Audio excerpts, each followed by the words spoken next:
How to get more likes on Happn. Hello everyone, welcome back to app tutorial.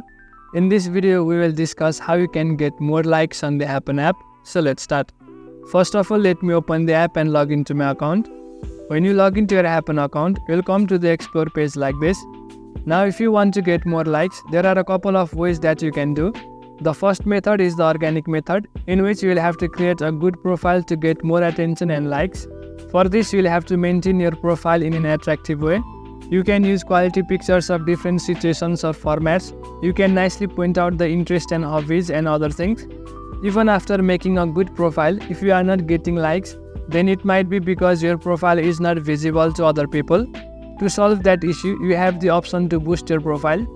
So basically, when you tap on this lighting like option on the left, it will boost your profile for some time.